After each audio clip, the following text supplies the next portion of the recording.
But when you talk, say, about domestic violence, and there's a sort of thesis behind it, and I'm putting it in a bit of a nutshell here, so feel free to rephrase it, that men are, in the end, if men are pushed too far by a too aggressive of feminism, there will be a backlash, and that there is, there's a sort of undercurrent of violence, be it verbal. Oh, that's a warning, not a warning, not it's a commentary on the warning utility that kind of of suggests that there may be sort of fault in those who push progressivism too far. They will get a backlash. Some people, of course, see that as a bit of a permissive environment for bad behaviour.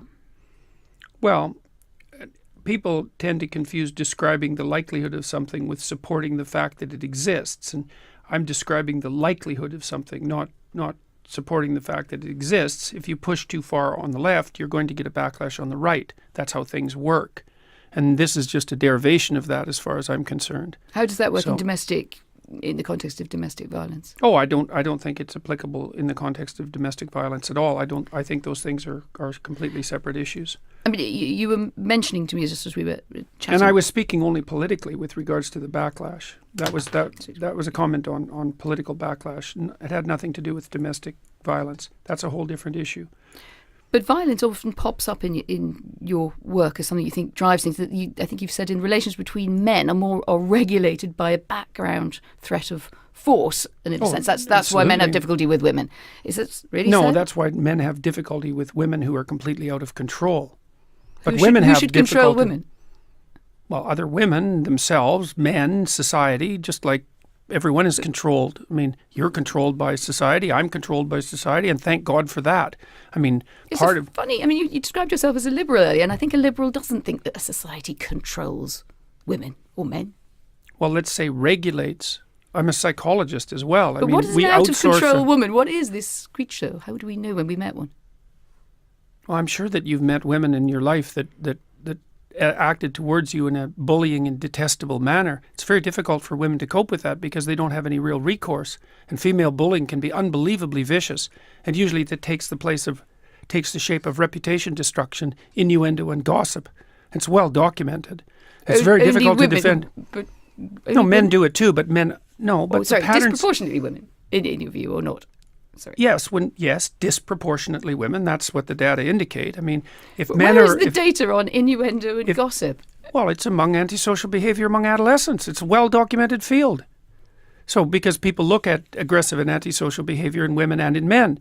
And in women, it tends to take the expression of innuendo, gossip, and reputation destruction. And in men, it tends to take the form of outright physical aggression. There's a whole literature on that. It's not a surprise to anyone. This has been known for 30 years.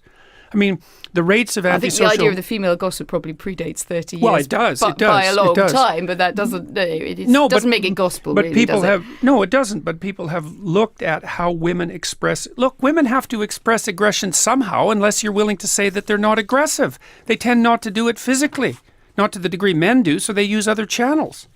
And what other channels are there other than physical aggression if you're going to be aggressive? Well, you go after people verbally. You go after them with innuendo and gossip and reputation destruction.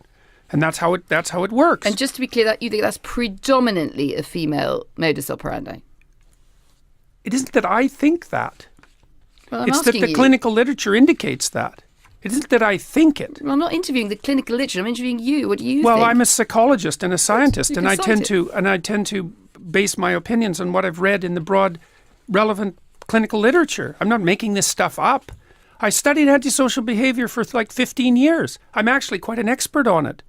And so we know that men are more likely to... Look at it this way. All right. Women are much more likely to try to commit suicide. And men are much more likely to kill themselves. And the reason for that is that men use lethal force and women don't. Now that's a big difference. Okay, so then you say, well, women manifest aggression towards themselves and to others, but they don't use lethal force. They don't use physical force the same way men do. So they have to do it some other way. Why do they have to do something some other way? Because you can take people your are Hobbesian aggressive. war against... so you're basically a Hobbesian. Life is No, war I'm of half all and against half. all. Half and half. Half Hobbes, half Rousseau. That's why I'm not an ideologue. Because I don't think that people are good or evil. I think they're both. I don't think that culture is security or tyranny. I think it's both. And I don't think that nature is benevolence or catastrophe. I think it's both. And that's why I'm not an ideologue. And I mean, where do you stand on the Me Too campaign? Good thing? I think that it risks damaging the presumption of innocence. I mean, there's plenty. Is there more to it than that? Oh, sure. Women face the arbitrary admixture of sexual advance and workplace performance all the time. It's a very complicated thing to sort out. We don't know how to sort it out exactly because, NBC, for example, the American TV station, has made it policy that you're not to hug your co-workers, which, may be true.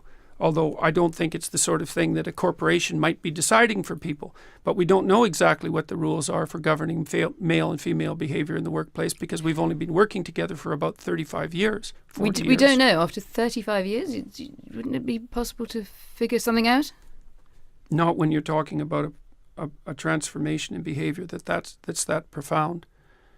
I mean, we don't know how men and women can work properly together in the workforce. It's very complicated. But they men don't know how to compete millions with of women. men and women across the world go to work together day in, well, day out. But you were the one who asked about Me Too. You're the one Me who. Too Don't start with you're the one who. Me Too is Me Too is an expression of the fact that men and women are having a hard time regulating their behavior in the workplace. That's the only reason I responded to that. Because the question was posed. I think it's more broadly suggesting that some men are having a grave problem with it. What is the lesson of the Harvey Weinstein story for you? Someone should have said something about Harvey Weinstein much sooner. But we could start somewhere else. We could start with Harvey Weinstein was wrong to do what he did before we get other people should have spoken out. It's that's the secondary order issue. Fair enough. I thought that went without saying. There are going to be psychopathic predators. They're going to exist. And what has to happen is that people have to stop them because they won't stop themselves. And so I thought that was sort of implicit in the statement. Obviously, he shouldn't have done what he did. But you don't think that the culture in which he was operating, that there was particularly in his world, Hollywood? In his world and in many other worlds, that there was a culture of, this guy's a powerful guy. He's the great silverback gorilla here. Let him get on with it. Oh, I think that culture was everywhere in Hollywood, which is why I think Not it's just in actually Hollywood? quite... Well, Hollywood particularly. I mean, the casting couch idea has been around for a very long period of time.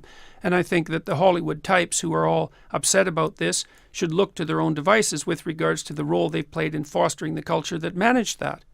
So it sounds like the Hollywood itself, or the women, or who? No, the entire culture. We were talking about culture. Yes. So, I mean, it's certainly that the Hollywood... What's the sensible thing for women to do about Me Too, to your mind, and what's the less sensible thing? That's a hard question. It isn't obvious to me exactly what men and women have to do in the workplace to make that kind of sexual predation much less likely, with also subjecting themselves to restrictions on the sexual aspect of their existence that would be unbearable.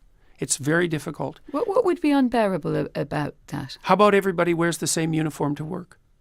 That's what the Maoists... Well, look, if you want to eliminate the differences between men and women sexually at the workplace, you have to constrain the sexual differences. I mean, men wear suits to work. Well, we don't have to eliminate the sexual differences for people to work together with respect. You have to eliminate them to some degree. Why? I'm genuinely because you're trying puzzled. The question here is, to what degree should sexually related behavior be impermissible at the workplace? Well, yes. It depends on how you define it. Should you be able to dress attractively? And if you can dress attractively, what do you mean by attractively exactly? Like precisely. I got into trouble. I mean, I hope I dressed nicely today. You look very well dressed to me, right? You're a man, I'm a woman. We're both nicely dressed. Now we're getting on with the interview. What's the problem or perspective? Well, the problem is the boundaries of what constitutes nicely dressed. Because because part of what constitutes attractiveness, part of what constitutes nicely dressed is sexual attractiveness. Because you can't separate out human attractiveness, sexual attractiveness from human attractiveness. And so then the question is exactly where are the boundaries? And that's what the discussion is about. Where are the boundaries? The dinner parties, which are described in a foreword to your book, where friends enjoy debates and disagreements. Do you think in the broader conversation we've lost that spirit or in danger of losing that spirit? Oh, I think we're always in danger of losing that spirit, right? Because lack of freedom is much more probable than freedom. we have to be very careful to maintain that because it's always under threat. But I do feel that it's under threat now. I think that people are very careful about what they say in ways that aren't good. I think the fact that many comedians won't perform on university campuses now is a very good indication of that. That's a canary in the coal mine scenario.